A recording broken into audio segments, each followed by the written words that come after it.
Welcome to the Trump Breaking News Network, your daily source for up-to-the-minute Trump news. Join us today and every day. Here's today's news. This is TBNN. Trump releases long-delayed cyber order. By Joseph Marks. The order was delayed so security and modernization programs can work in tandem, an official said. President Donald Trump signed a long-delayed cybersecurity executive order today that mandates federal agencies follow cybersecurity best practices and that top agency leaders be held accountable for breaches. The order is broadly similar to a draft circulated to industry and cyber experts several weeks ago. It was delayed, in part, to ensure efforts to modernize government technology are done in tandem with cybersecurity efforts, White House Homeland Security Advisor Tom Bossert said during a White House daily press briefing. Trump specifically wanted to announce the formation of the American Technology Council, which he'll head personally and that will focus on modernizing government information technology, before the cybersecurity order was released, Bossert said. The order was also postponed until the president could release his budget wish list for the fiscal year, Bossert said.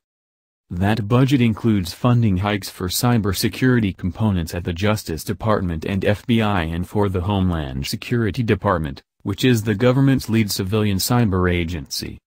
The White House budget is only advisory and will likely be changed significantly as it works its way through Congress. The White House announced Trump would sign a cybersecurity executive order during his first weeks in office, but that signing was abruptly canceled.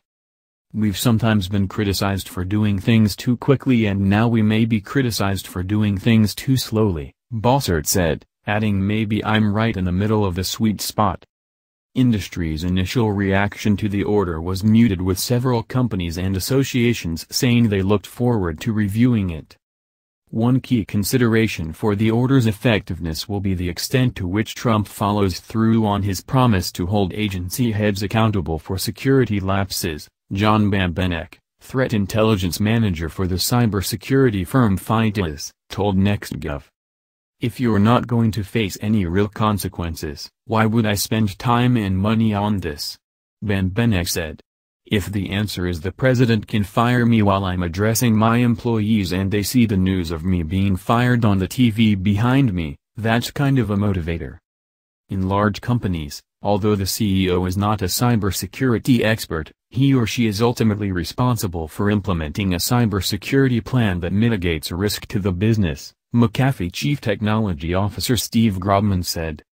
Another key will be whether the president fills top cybersecurity management posts at the White House, DHS and other agencies that will be responsible for assuring implementation of many elements of the order, said Betsy Cooper, executive director of the Center for Long-Term Cybersecurity at the University of California, Berkeley.